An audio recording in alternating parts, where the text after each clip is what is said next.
नमस्कार, मैं हूं सत्यपाल और आप देख रहे हैं CWB हिंदी न्यूज। शक संवत 1945 विक्रम संवत 2080 आज मार्गशीर्ष मास के कृष्ण पक्ष की चतुर्थी तिथि और दिन शुक्रवार है। तदनुसार अंग्रेजी तारीख 1 दिसंबर सन 2023। सबसे पहले आज के मुख्य समाचार। कर्मचारियों को पक्का करने में देरी होते देख हाईकोर्ट व सख्त, सरकार को दिए नीति बनाने के आदेश। 2000 से ज्यादा फ्लैटों की DDA करेगा ई नीलामी, प्रक्रिया 30 नवंबर से हुई शुरू। हरियाणा में कांग्रेस चलाएगी प्रतिभा परिवर्तन कार्यक्रम, युवाओं से ऑनलाइन मांगेंगे आवेदन, इंटरव्यू पास करने पर होगी पार्टी में एंट्री। हरियाणा के किसान FPO बनाकर कमा रहे लाखों, पारंपरिक खेती को छोड़ा। हरियाणा के विश्वविद्यालय कॉलेजों में योग ब्रेक जरूरी, उच्च शिक्षा निदेशक ने जारी किया ऑर्डर, सभी विभागों में लागू करने की तैयारी। कुलदीप बिश्नोई भव्य चैतन्य की शादी की तैयारी में जुटे। हिसार लोकसभा में 3 लाख कार्ड बांटेंगे। 26 दिसंबर को आशीर्वाद समारोह के जरिए शक्ति दिखाएंगे। नई दिल्ली कटरा वंदे भारत एक्सप्रेस के समय में होगा बदलाव, बताएंगे पूरी अपडेट। फरीदाबाद से विजय भारत संकल्प यात्रा की हुई शुरुआत, जो ग्रामीण क्षेत्र से लेकर शहरी क्षेत्रों में अगले 2 महीने तक चलेगी। CM मनोहर लाल खट्टर पहुंचे, कहा हमने प्रदेश में करप्शन को खत्म किया। दिल्ली में आएगी नौकरियों के बाहर, सिक्योरिटी गार्ड और सफाई कर्मियों के 6500 पदों पर होगी भर्ती। 10 दिसंबर से शुरू होने जा रहे साउथ अफ्रीका दौरे पर भारत के 3 कप्तान, Surya T20, KL Rahul one day और रोहित शर्मा टेस्ट टीम की कमान संभालेंगे। भूपेंद्र हुड्डा बोले किसानों से माफी मांगे JP दलाल। जींद में BJP JJP सरकार को घेरा, कहा सिर्फ इवेंट मैनेजमेंट धरातल पर कुछ नहीं किया। और अब खबरें विस्तार से।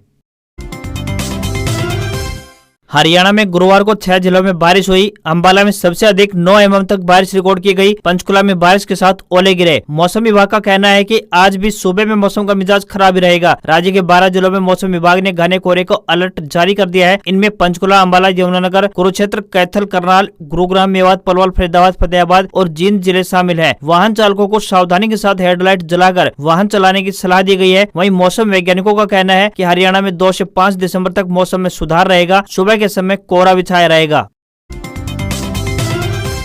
हरियाणा के कृषि मंत्री JP दलाल द्वारा अपने भाषण में किसानों और बहु बेटियों पर की गई टिप्पणी के विरोध में जींद की खापें उतर आई हैं। जींद की कंडेला खाप, माजरा खाप और नोगामा खाप पंचायत ने कृषि मंत्री के साथ साथ उन किसानों को भी टारगेट किया जो मंत्री के भाषण पर उस सभा में ठहाके लगा रहे थे। खाप प्रधानों ने संयुक्त रूप से कहा कि CM मनोहर लाल खट्टर और डिप्टी CM दुष्यंत चौटाला यह स्पष्ट करें कि वे कृषि मंत्री के बयान का समर्थन कर रहे हैं या फिर विरोध। उन्हें जनता को बताना चाहिए कि कृषि मंत्री को यह परमिट किसने दिया है। वह जब चाहे, जहाँ चाहे, किसी भी मंच से किसानों को गालियां दें, किसान विरोधी बातें करें, यह किसी भी सूरत में सहन नहीं किया जाएगा। कृषि मंत्री को इस तरह की बातों को छोड़कर MSP पर बात करनी चाहिए, जिसका वादा केंद्र सरकार ने किया था। इस बारे में कृषि मंत्री बात करे तो बेहतर होगा।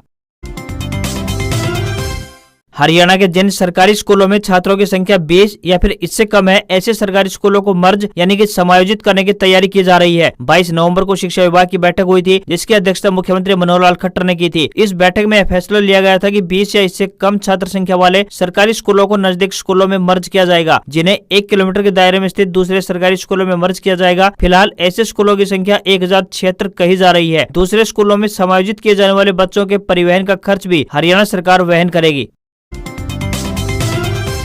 हरियाणा के विश्वविद्यालयों, सरकारी कॉलेजों, सरकारी सहायता प्राप्त और स्ववित्त पोषित कॉलेजों में योग ब्रेक अब जरूरी हो गया है। इसको लेकर उच्च शिक्षा निदेशक ने ऑर्डर भी जारी कर दिए हैं। उच्च शिक्षा मंत्री मूलचंद शर्मा द्वारा जारी ऑर्डर में वर्क प्लेस इकोसिस्टम और प्रोडक्टिविटी में सुधार के लिए योग ब्रेक को सख्ती से लागू करने की हिदायत दी गई है। राज्य के आयुष मंत्री अनिल विज ने कहा कि नए प्रोटोकॉल के कार्यान्वयन से कर्मचारियों की दक्षता में सुधार करने में काफी मदद मिलेगी। स्टूडेंट्स के साथ टीचर्स और अन्य कर्मचारियों को योग ब्रेक के दौरान कुछ विशेष क्रियाएं कराई जाएंगी। इसमें वही योगासन शामिल किए गए हैं जो कार्यस्थल पर 5 से 10 मिनट में आसानी से पूरे किए जा सके। इनमें कुछ क्रियाएं कुर्सी पर बैठे बैठे हो सकेंगी तो कुछ वहीं पर खड़े होकर भी की जा सकेंगी। योग ब्रेक के पीछे मकसद है कि टीचर्स और कर्मचारियों पर काम का प्रेशर न बन सके, तो वहीं स्ट्रेस फ्री रहकर वे अपने काम को पूरा कर पाएं और ध्यान दे पाएं।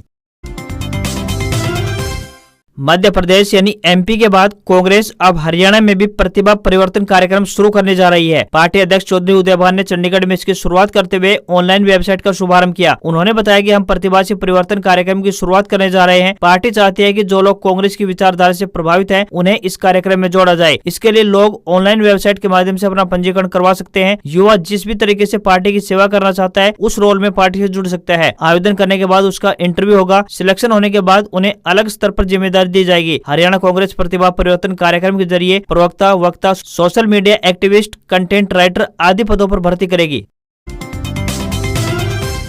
हरियाणा के पूर्व सीएम भूपेंद्र सिंह हुड्डा गुरुवार को जींद पहुंचे। यहाँ पीडब्ल्यूडी रेस्ट हाउस में उन्होंने पत्रकारों से बातचीत में भाजपा जसपा गठबंधन सरकार पर निशाना साधा। उन्होंने कहा कि यह सरकार केवल अखबारों में नजर आती है, धरातल पर सरकार विकास से लेकर कानून व्यवस्था और जन कल्याण में कहीं पर नजर नहीं आती। हुड्डा ने प्रदेश के कृषि मंत्री जेपी दलाल द्वारा किसानों की बहु बेटियों पर की गई टिप्पणी को शर्मनाक बताते हुए कहा कि दलाल को इसके लिए किसानों से माफी मांगनी चाहिए। जींद जिले के एक सरकारी स्कूल के प्राचार्य द्वारा छात्राओं के यौन शोषण पर हुड्डा ने कहा कि हाईकोर्ट के जज की निगरानी में पूरे मामले की सीबीआई जांच होनी चाहिए। यह सरकार केवल इवेंट मैनेजमेंट करती है। इसमें अब विकसित भारत संकल्प यात्रा भी सरकार का केवल एक इवेंट है।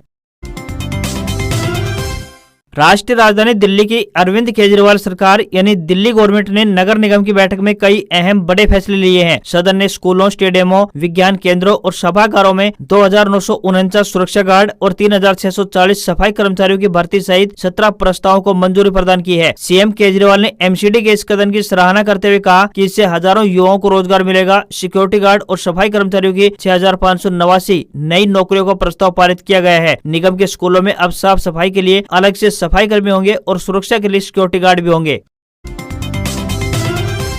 हरियाणा के नूंह जिले में मांडी खेड़ा गांव के किसानों ने किसान उत्पाद समूह यानी कि एफपीओ बनाकर सब्जी की फसल से अच्छा मुनाफा कमाना शुरू कर दिया है। पॉली हाउस में खीरे की फसल लगाकर किसान सभी खर्चे आदि काटकर 1 एकड़ से लगभग 8 लाख रुपए का मुनाफा कमा रहा है। खीरे की फसल के अलावा चेरी, टमाटर, शिमला मिर्च, तरबूज आदि फसलें उगाई जा रही है। इस फसल में सिंचाई ड्रिप या फिर स्प्रिंकल प्रणाली से की जाती है। अतः इस सिंचाई में सामान्य सिंचाई की तुलना में कम पानी की आवश्यकता होती है, जिससे कि किसानों के सपने साकार होते नजर आ रहे हैं। जिला उद्यान अधिकारी डॉक्टर दीन मोहम्मद का कहना है कि किसान को करीब 10 रुपए प्रति किलो का भाव मिलने पर 8 लाख रुपए का मुनाफा होता है। पॉली हाउस के माध्यम से साल में खीरे की 4 फसलें ली जा रही हैं। पॉली हाउस में उगाए गए खीरे की पैदावार के साथ साथ गुणवत्ता भी अच्छी होती है।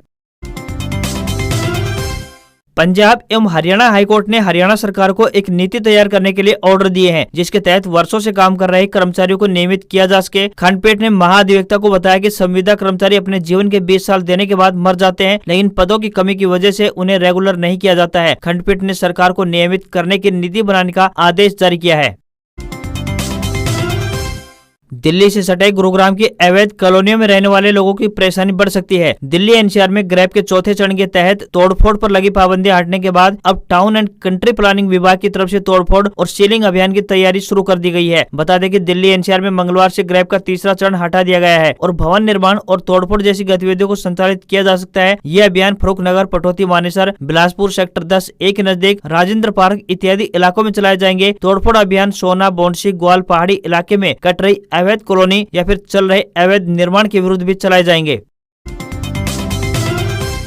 पूर्व मुख्यमंत्री चौधरी भजनलाल के पोते व आदमपुर विधानसभा क्षेत्र से बीजेपी विधायक भव्य बिश्नोई 26 दिसंबर को अपने वैवाहिक जीवन का सफर शुरू करने जा रहे हैं। कुलदीप बिश्नोई के बेटे भव्य IAS अधिकारी परी बिश्नोई से शादी करेंगे। भव्य बिश्नोई व उनके छोटे भाई चैतन्य बिश्नोई दोनों की ही 26 दिसंबर को शादी है और इसके लिए परिवार तैयारियों में जुटा हुआ है। दोनों बेटे भव्य और चैतन्य की शादी के लिए पिता कुलदीप बिश्नोई आदमपुर व नलवा विधानसभा के क्षेत्र के हर घर में पीले चावल देकर न्योता देंगे। गाँव-गाँव जाकर न्योता देने के लिए उन्होंने 50 गाँव में कार्यक्रम तय किए हैं। 2, 3 और 4 दिसंबर को कुलदीप बिश्नोई गांव-गांव जाकर लोगों को न्योता देंगे। वहीं दोनों बेटों की शादी के लिए कुलदीप बिश्नोई ने 3 लाख कार्ड छपवाए हैं, जिन्हें हिसार लोकसभा के गांव में बांटा जाएगा। 26 दिसंबर को भव्य और चैतन्य की शादी के लिए आदमपुर में आशीर्वाद समारोह एवं प्रीति भोज कार्यक्रम तय किया गया है। वहीं करीब 2000 से अधिक कारीगर खाना बनाने के लिए लगाए जाएंगे। दिल्ली विकास प्राधिकरण यानी DDA इस बार दूसरे चरण में शामिल 2000 से ज्यादा फ्लैटों की नीलामी करेगा। यह योजना 30 नवंबर से शुरू हो चुकी है। इस योजना में द्वारका सेक्टर 19B में DDA कॉम्प्लेक्स में 14 पेंट हाउस, 170 सुपर HIG और 946 HIG फ्लैट शामिल हैं। इसके अलावा द्वारका सेक्टर 14 में बने 316 MIG फ्लैट और लोकनायकपुरम में बने 647 MIG फ्लैट भी इस योजना में शामिल है। DDA के मुताबिक ऑनलाइन रजिस्ट्रेशन और EMD जमा करने की प्रक्रिया 30 नवम्बर से प्रारंभ हो चुकी है और 29 दिसंबर की शाम 6 बजे तक जारी रहेगी। ऑनलाइन नीलामी की प्रक्रिया 5 जनवरी 2024 से शुरू होगी। इसका शेड्यूल फ्लैट के मुताबिक होगा, जो बाद में जारी किया जाएगा। योजना के लिए 18 वर्ष से अधिक उम्र के लोग आवेदन कर सकते हैं। योजना में पंजीकरण कराने के लिए 2500 रुपए का भुगतान करना होगा।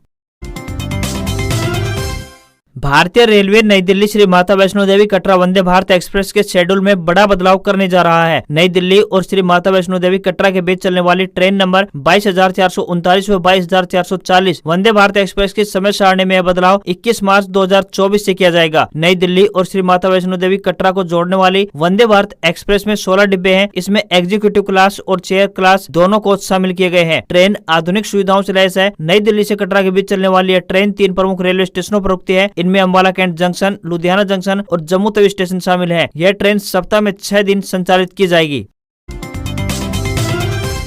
5 राज्य यानी कि राजस्थान, मध्य प्रदेश, छत्तीसगढ़, तेलंगाना और मिजोरम की वोटिंग पूरी हो चुकी है। रिजल्ट 3 दिसंबर को घोषित किए जाएंगे, लेकिन उससे पहले एग्जिट पोल उसके मुताबिक 5 में से 2 राज्यों में भाजपा तो वहीं 2 में कांग्रेस की सरकार बनती दिखाई दे रही है। एक में क्षेत्रीय पार्टी सबसे बड़ी पार्टी की ओर बढ़ती दिखाई दे रही है। राजस्थान की बात करें तो राजस्थान में अब तक सामने आई 4 एग्जिट पोल में से सभी भाजपा की सरकार बनती दिखा रहे हैं। वहीं कांग्रेस 60 से 90 सीटों पर सिमटती नजर आ रही है। मध्य प्रदेश की बात करें तो अब तक के 6 एग्जिट पोल में से 4 भाजपा की सत्ता में वापसी करवा रहे हैं, जबकि 2 पोल कांग्रेस की सरकार बनवाने की संभावनाएं जता रहे हैं। वहीं छत्तीसगढ़ की बात करें तो अब तक के 7 एग्जिट पोल में 7 कांग्रेस की सरकार बनाने का अनुमान जता रहे हैं। वहीं भाजपा कांग्रेस को कड़ी टक्कर देती हुई दिखाई दे रही है। तेलंगाना में अब तक 2 एग्जिट पोल सामने आए हैं। इनमें एक में कांग्रेस और एक में हंग असेंबली का अनुमान जताया गया है। वहीं मिजोरम में अब तक 2 एग्जिट पोल सामने आए हैं। इनमें से एक में हंग असेंबली का अनुमान जताया गया है। एक में जोरम पीपुल्स मूवमेंट यानी ZPM की सरकार बनती दिख रही है।